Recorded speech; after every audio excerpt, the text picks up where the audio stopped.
योग वशिष्ठ एक प्राचीन हिंदू धार्मिक ग्रंथ है जिसे वाल्मीकि महर्षि के द्वारा रचा गया था। इस ग्रंथ में महर्षि वशिष्ठ राजा दशरथ के आचार्य और मनसा पुत्र राम के गुरु के रूप में दिखाई देते हैं। योग वशिष्ठ भारतीय दर्शन और योग पद्धतियों को समझाने वाले प्रमुख ग्रंथों में से एक माना जाता है।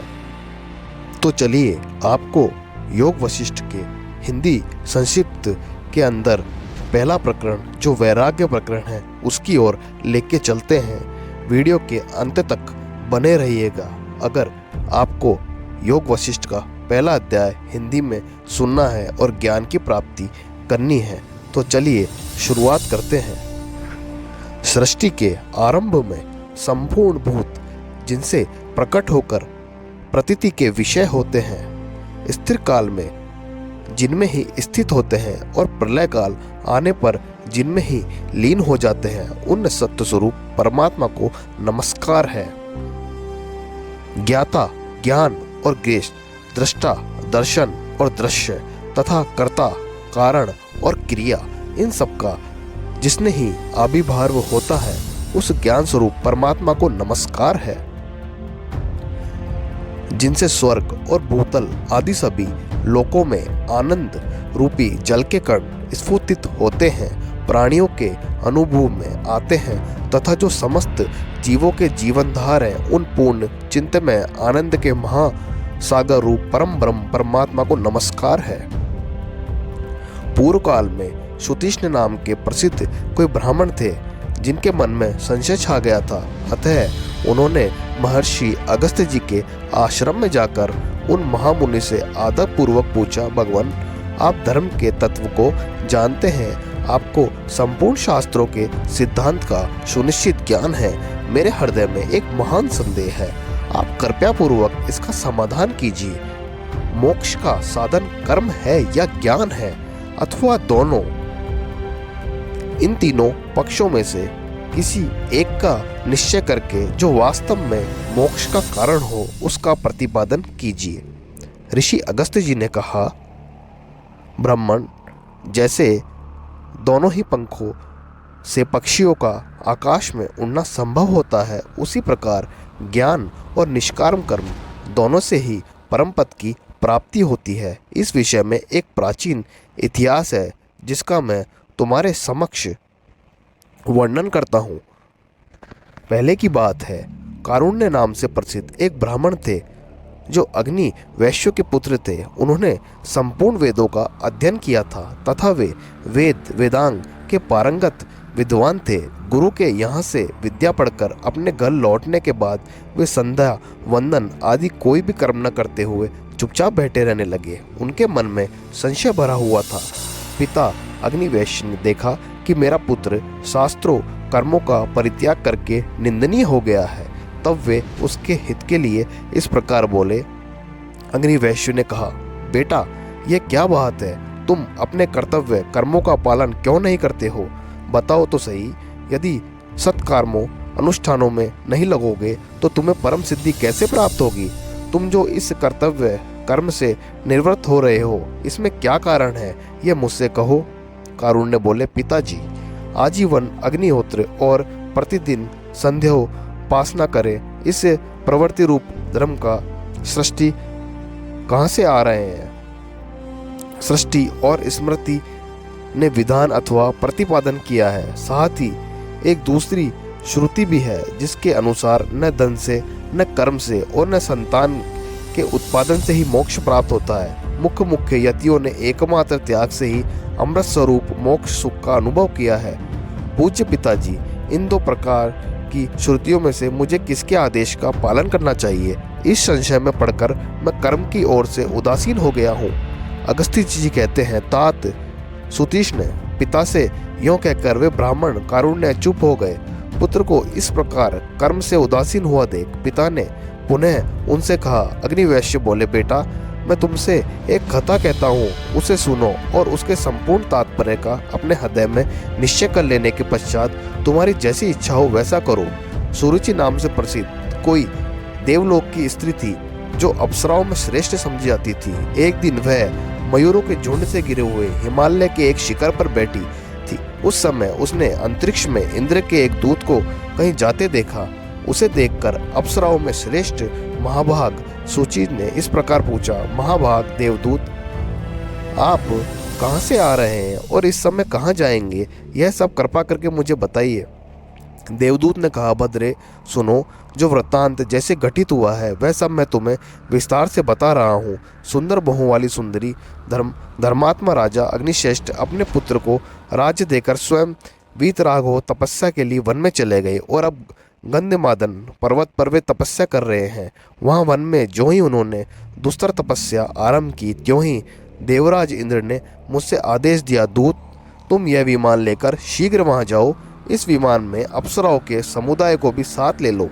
नाना प्रकार के वादन इसकी शोभा बढ़ाते रहे हैं। गंधर्व, सिद्ध, यक्ष और किन्नर आदि से भी यह सुशोभित होना चाहिए। इसमें ताल, वेणु और मंद आदि भी रख लो। इस प्रकार भांति भांति के वृक्षों से भरे हुए सुंदर गंधमादन पर्वत पर पहुंचकर तुम राजा इस विमान पर चढ़ा लो और उन्हें स्वर्ग का सुख भोगने के लिए अमरावती नगरी में ले जाओ। देवराज इंद्र की यह आज्ञा पाकर मैं सामग्रियों समेत संयुक्त विमान लेकर उस पर्वत पर गया। वहां पहुंचकर राजा अरिष्टनेमि के आश्रम पर गया। फिर मैंने देवराज इंद्र की सारी आज्ञा राजा से कह सुनाई।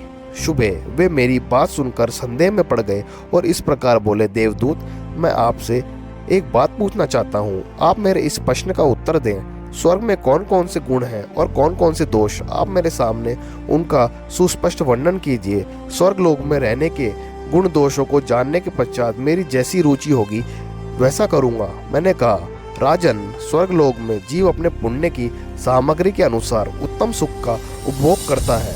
उत्तम पुण्य से उत्तम स्वर्ग की प्राप्ति होती है, मध्यम पुण्य से मध्यम स्वर्ग मिलता है और इनकी उपेक्षा निम्न श्रेणी के पुण्य से उनके अनुरूप स्वर्ग सुलभ होता है। इसके विपरीत कुछ नहीं होता। स्वर्ग में भी दूसरों को अपने से ऊंची स्थिति में देखकर लोगों के लिए उनका उत्कृष्ट एहस हो उठता है। जो लोग समान स्थिति में होते हैं वे भी अपने बराबर वालों के साथ स्पर्धा रखते हैं तथा जो स्वर्गवासी अपने से हीन स्थिति में होते हैं उनको अपनी अपेक्षा अल्प सुखी देखकर अधिक सुख वालों को संतोष होता है। इस प्रकार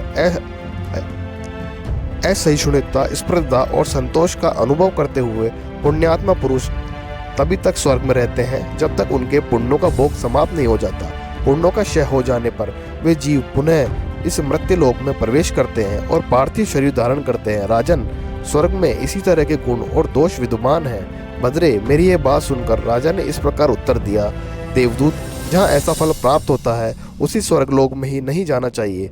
आप इस विमान को लेकर जैसे आए हैं वैसे ही देवराज इंद्र के पास चले जाइए। आपको नमस्कार है। भद्रे, जब राजन ने मुझसे ऐसी बात कही तब मैं इंद्र के समक्ष यह वृत्तांत निवेदन करने के लिए लौट गया। वहाँ जब मैंने सब बातें ज्यों की त्यों कहे सुनाई तब देवराज इंद्र को महान आश्चर्य हुआ और वे स्निग्ध एवं मधुर वाणी से मुझ पर पुनः बोले। इंद्र ने कहा, दूत, तुम फिर वहाँ जाओ और उस विरक्त राजा को आत्मज्ञान की प्राप्ति के लिए तत्वज्ञ महर्षि वाल्मीकि के आश्रम में ले जाओ। वहाँ महर्षि वाल्मीकि से मेरा यह संदेह कह देना, महामुने, इस विनयशील वीतराग तथा स्वर्ग की भी इच्छा न रखने वाले नरेश को आप तत्वज्ञान का उपदेश दीजिए। ये जन्म मरण रूप संसार दुख से पीड़ित है, अतः आपको दिए हुए तत्वज्ञान के उपदेश से इसे मोक्ष प्राप्त होगा। यूँ कहकर देवराज मुझे राजा अरिष्टनेमि के पास भेजा। तब मैंने पुनः वहाँ जाकर राजा को वाल्मीकि जी के पास पहुँचाया। उनसे देवराज इंद्र का संदेह कहा तथा राजा ने उन महर्षि से मोक्ष का साधन पूछा। तदंतर वाल्मीकि जी ने अत्यंत प्रश्नपूर्वक कुशल प्रश्न की बात प्रारंभ करते हुए राजा से उनके आरोग्य का समाचार पूछा। राजा ने कहा, भगवान, आपको धर्म के तत्व का ज्ञान है। जानने योग्य जितनी भी बातें हैं वे सब आपको ज्ञात है। विद्वानों में श्रेष्ठ महर्षि आपके दर्शन में कृतार्थ हो गया। यह मेरी कुशल है। भगवान, मैं आपके कुछ पूछना चाहता हूँ। आप बिना किसी विघ्न बाधा मेरी शंका का समाधान करें। संसार बंधन के दुख से मुझे जो पीड़ा हो रही है उससे किस प्रकार मेरा छुटकारा होगा, यह बताइए। श्री वाल्मीकि जी ने कहा, राजन सुनो, मैं तुमसे अखंड रामायण की कथा सो कहूँगा। उसे सुनकर यत्नपूर्वक हृदय में धारण कर लेने पर तुम जीवन मुक्त हो जाओगे।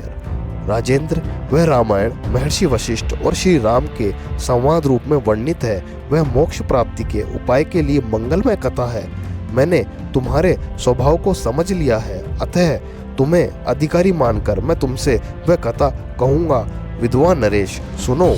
राजा ने पूछा, तत्वज्ञानियों में श्रेष्ठ महामुने श्री राम कौन है? उनका स्वरूप कैसा है? वे किसके वंशज थे? वे बद्ध थे या मुक्त? पहले आप मुझे इन्हीं बातों का निश्चित ज्ञान प्रदान कीजिए। श्री वाल्मीकि जी ने कहा, स्वयं भगवान श्री हरि ही शाप के पालन के बहाने राजा श्री राम के रूप में अवतीर्ण हुए थे। वे शंभु सर्वज्ञ होने पर भी आरोपित अथवा स्वेच्छा से ग्रहित, अज्ञान से युक्त हो साधारण मनुष्य की भांति अल्पज्ञ से हो गए। वह परमात्मा सर्वत्र परिपूर्ण एवं अपरिचित है। वह अद्वितीय, सर्वव्यापी, शांत, आदि अथवा कारण से रहित, ब्रह्म, शून्य, अनादि, अनंत, मध्य रहित तथा अपनी ही महिमा में प्रतिष्ठित है। उस निर्मल चेतनाकाश स्वरूपी परमात्मा में यदि एक कल्प तक बड़े भारी वेग से ऊपर से नीचे को पत्थर की शिला गिरती रहे और नीचे से पक्षीराज गरुड़ भी अपना सारा बल लगाकर उसको उड़े तथा उसके बीच में सबका मापने में समर्थ वायु समान वेग से दोनों ओर बहे, तो वह भी उन दोनों का सहयोग नहीं कर पा सकती। इसी प्रकार से पहला अध्याय समाप्त होता है। अगर आपको अच्छा लगे तो दोस्तों के साथ शेयर करें और लाइक करें। जल्दी अगले अध्याय में मिलेंगे। धन्यवाद।